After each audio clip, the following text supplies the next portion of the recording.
Hello, everybody. Welcome to IDS 150, Global Perspectives in Sustainability. My name is Dr. Heather Saigo. I am teaching your section this year. Excuse me, there's a bug in here. I've been teaching this course for a couple of years now, and I love it. I love teaching. I have a background in biology and environmental science and a doctorate in education. And I am really glad to be here, and I'm glad you're here too. I wanted to give you a quick introduction to the course and help you navigate the Module One assignments and just give you a little introduction to what we're learning about this term. So I'll share my screen. I just have a few slides. I'm going to try to keep this short. I'm also a mom with a whole other job, and so I understand how it can go. Okay, so IDS 150 Global Perspectives in Sustainability. Let's talk a little bit briefly about what that title means. So sustainability is a big global thing that we're trying to improve and maintain. And it's so important that the United Nations has passed a whole bunch of sustainable development goals that every member state has signed on to and agreed are important to be working towards. So sustainability, what is it? It's a lot more than reduce, reuse, recycle. And this is the definition that we use in this course in that purple rectangle. Using resources in a way that meets our needs without jeopardizing the abilities of future generations to meet their needs. So this doesn't mean that we have to stop doing things altogether and just wait for the earth to heal. This means continuing to develop and farm and harvest food and fuel our transportation, but to do it in a way that doesn't jeopardize people in the future's abilities to do the same things. So, to break this gigantic concept into more manageable pieces, we're going to look at it through three perspectives. Perspectives in this case means points of view, or sort of like lenses that you might look at something through. If you wanted to zoom in on it, you might use, a different way of looking so that it helps you focus on one piece of it at a time, because the whole thing can be too big to really understand or address all at once. So the three perspectives are economy, society, and the environment. You might also think of these as the three P's. So people, planet, and profit. So people would be the social perspective in this orange rectangle. And when we think about what matters from the social perspective, it might be ensuring fairness, well-being, and equality of life for all people. Okay, so that's the people perspective, the social perspective. Let's go down to the lower left, the economic perspective. This focuses on creating profitable and efficient systems that can last for the long term. And then the third perspective is the environmental perspective down in the lower right, which focuses on protecting natural resources and ecosystems. So the three P's, people, the social perspective, planet, the environmental perspective, and profit, the economic perspective. Clearly, all three of these things are really parts of the same puzzle or really connected in lots of different ways. So it's kind of artificial to separate them because you really can't. But that's how we're going to try to divide it up into manageable chunks because sustainability as a whole is really too big to look at all at once in a meaningful way for a course.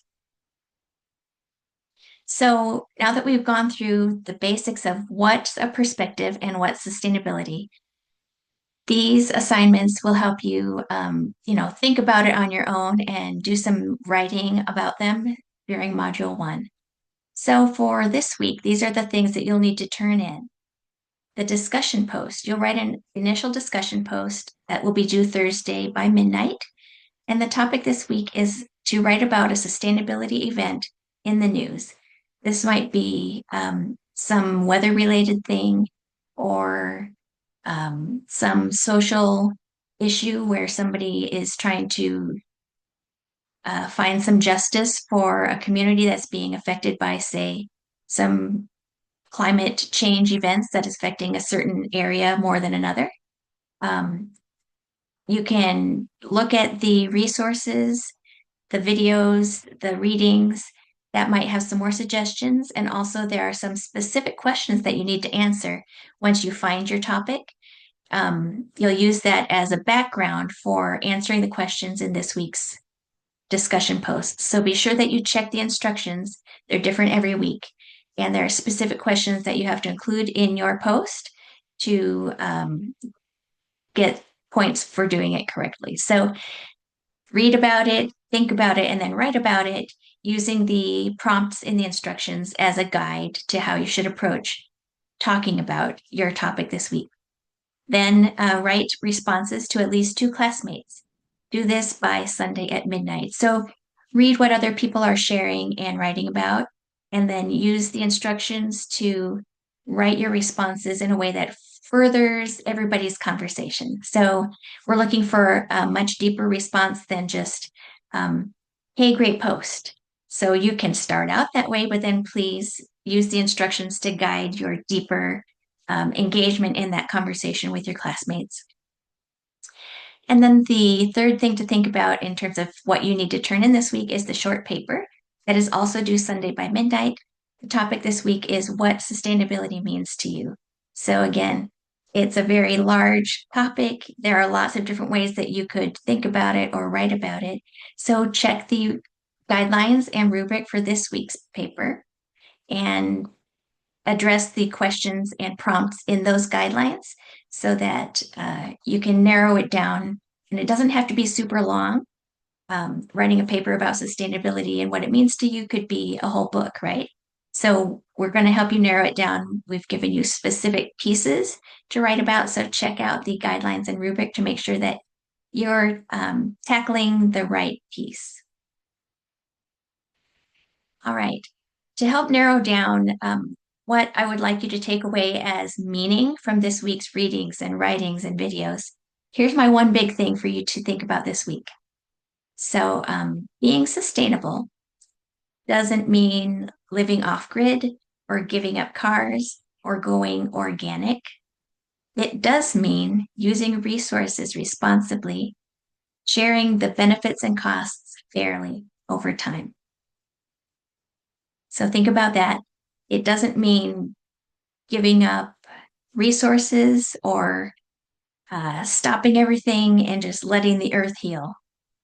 We can continue developing and living and harvesting and farming and mining and things that we need to sustain a reasonable rate of development of economy and society and watching out for the environment. And we need to just do it responsibly so that the benefits and costs are shared fairly across communities currently and also forward into time. So that's my one big thing for you to think about this week. If you have any questions or concerns, trouble with due dates, or navigating the technology of the course, you can call, text, email, we can Zoom, we can talk on the phone. Get in touch if you need me. I am here to help. So again, thank you for being here, and let me know if I can help you at all. I'm glad we're in this together. Bring your ideas, bring your questions. This is a great place to kind of try out new ideas and thoughts. Listen to some people that might be different from you and have things going on that might be different perspectives than you have. Try on new ideas, share what you think. We're all in this together. So I look forward to learning a lot with you this term. Thanks again for being here.